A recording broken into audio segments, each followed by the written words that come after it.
Hi guys, welcome to my cricket. Guys, IPL 2024 లో match number 36 Kolkata Knight Riders versus Royal Challengers Bengaluru మధ్య April 21వ తారీఖు మధ్యాహ్నం 3:30 Eden gardens కోల్కతాలో జరగబోతుంది. కంటెంట్ లో వెళ్లే ముందు ఇంకా ఎవరైనా మన ఛానల్ ని సబ్స్క్రైబ్ చేసుకోకపోతే వెంటనే సబ్స్క్రైబ్ చేసుకోండి. అలాగే పక్కనే ఉన్న గంట సింబల్ యాక్టివేట్ చేసుకోండి. గైస్ ఇక లేట్ చేయకుండా కంటెంట్ లోకి వెళ్ళామంటే ఐపీఎల్ లో సండే తమ్మక afternoon match Kolkata Knight Riders versus Royal Challengers Bengaluru. ఈ రెండు టీమ్స్ మధ్య మ్యాచ్ అంటే చాలా ఇంట్రెస్టింగ్ అయితే ఉండబోతుంది. ఈ మ్యాచ్ మనకి ఈడెన్ గార్డెన్స్ కోల్కతాలో జరగబోతుంది. ఈడెన్ గార్డెన్స్ పిచ్ రిపోర్ట్ గురించి మాట్లాడుకుంటే ఈ పిచ్ అనేది బ్యాటింగ్ కి ఫ్రెండ్లీ పిచ్, అలాగే చేజింగ్ చేసే టీం కి కూడా అనుకూలంగా ఉంటుంది. ఈ వెన్యూలో ఇప్పటి వరకు టోటల్ గా 91 మ్యాచెస్ జరిగాయి. అందులో ఫస్ట్ బ్యాటింగ్ చేసిన టీం 38% అయితే విన్ అయింది. సెకండ్ బ్యాటింగ్ చేసిన టీం 59% అయితే విన్ అయింది. సో ఇక్కడ మనం చూసుకుంటే టాస్ విన్ అయితే చేజింగ్ చేస్తేనే విన్ అయ్యే ఛాన్సెస్ అయితే ఎక్కువగా ఉంటాయి. ఈ వెన్యూలో average first batting score 164 runs, average second batting score 151 runs. So ముందుగా బోత్ టీమ్స్ కి సంబంధించిన హెడ్ టు హెడ్ గురించి మాట్లాడుకుంటే ఇప్పటి వరకు ఈ రెండు టీమ్స్ మధ్య టోటల్ గా 34 మ్యాచెస్ జరిగాయి. అందులో కోల్కతా నైట్ రైడర్స్ 20 మ్యాచెస్ అయితే విన్ అయింది. రాయల్ ఛాలెంజర్స్ బెంగళూరు 14 మ్యాచెస్ అయితే విన్ అయింది. So head to head records లో ఆర్సీబీ టీం కన్నా కేకేఆర్ టీం కొంచెం స్ట్రాంగ్ గా ఉందని చెప్పుకోవచ్చు. ఇక బోత్ టీమ్స్ గురించి మాట్లాడుకుంటే కోల్కతా నైట్ రైడర్స్ ఈ సీజన్ లో ఇప్పటి వరకు టోటల్ గా 6 మ్యాచెస్ ఆడింది. అందులో ఈ టీం 4 మ్యాచెస్ అయితే విన్ అయింది. ఈ టీం ఓపెనర్స్ గా ఫిలిప్ సాల్ట్ అండ్ సునీల్ నరేనా, వీళ్ళిద్దరు ఎక్స్ట్రాడినరీ ఓపెనర్స్. ఫిలిప్ సాల్ట్ మంచి ఫామ్ లో అయితే ఉన్నాడు. వికెట్ కీపర్ గా కూడా టీమ్ కి ఎక్సలెంట్ అని చెప్పుకోవచ్చు. ఇక సునీల్ నరేనా కూడా ఎక్స్ట్రాడినరీ హిట్టర్. ప్రతి మ్యాచ్ లో టీమ్ కి 100% అయితే ఇస్తున్నాడు. వీళ్ళిద్దరు గ్రీజ్ లో కనుక సెట్ అయితే పవర్ ప్లే లో మంచి స్కోర్ అయితే బిల్డ్ చేయగలుగుతారు.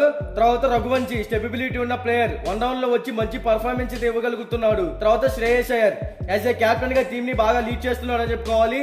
బ్యాటింగ్ పరంగా కూడా సెటిల్ ప్లేయర్. ఇక మిడిల్ ఓవర్స్ లో చూసుకుంటే ఆండ్రే రసూల్, రింకు సింగ్, వెంకటేష్ అయ్యర్, రమన్దీప్ సింగ్. ఆండ్రే రసూల్ మంచి హిట్టింగ్ అయితే చేస్తున్నాడు.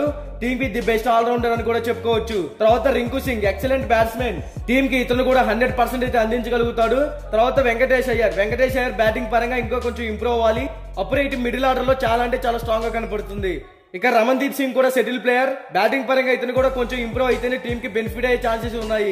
ఇక బౌలింగ్ సైడ్ చూసుకుంటే హర్షిత్ రాణా, మిచెల్ స్టార్క్, వరుణ్ చక్రవర్తి, వైభవ్ అరోరా, వీళ్ళ నలుగురు కూడా సెటిల్ బౌలర్స్ అని చెప్పుకోవచ్చు.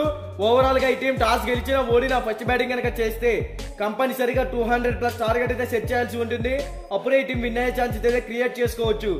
ఇక రాయల్ ఛాలెంజర్స్ బెంగళూరు గురించి మాట్లాడుకుంటే ఈ టీం ఈ సీజన్ లో ఇప్పటి వరకు 7 మ్యాచెస్ ఆడింది. అందులో కేవలం 1 మ్యాచ్ మాత్రమే విన్ అయింది. ఈ టీమ్ లో మంచి హిట్టర్స్ ఉన్నప్పటికీ అంత పర్ఫార్మెన్స్ అయితే ఇవ్వలేకపోతున్నారు.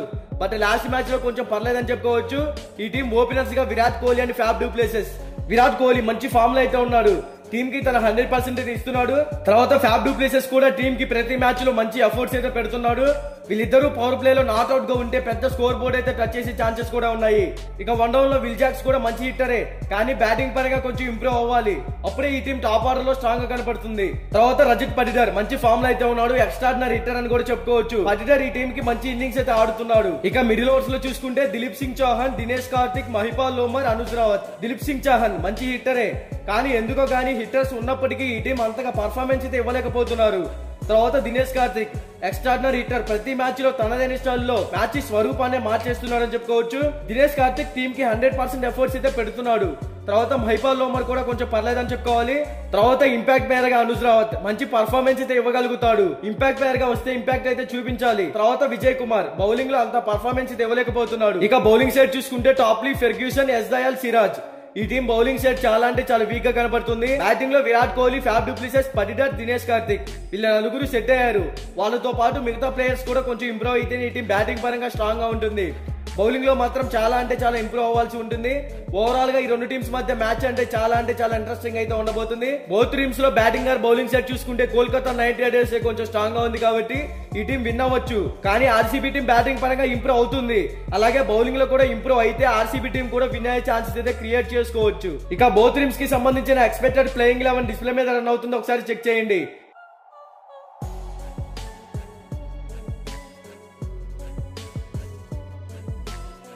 మీకు ఈ వీడియో నచ్చినట్లయితే లైక్ చేయండి, కామెంట్ చేయండి, సబ్స్క్రైబ్ చేసుకోండి. అలాగే పక్కనే ఉన్న గంట సింబల్ యాక్టివేట్ చేసుకోండి. Thank you for watching.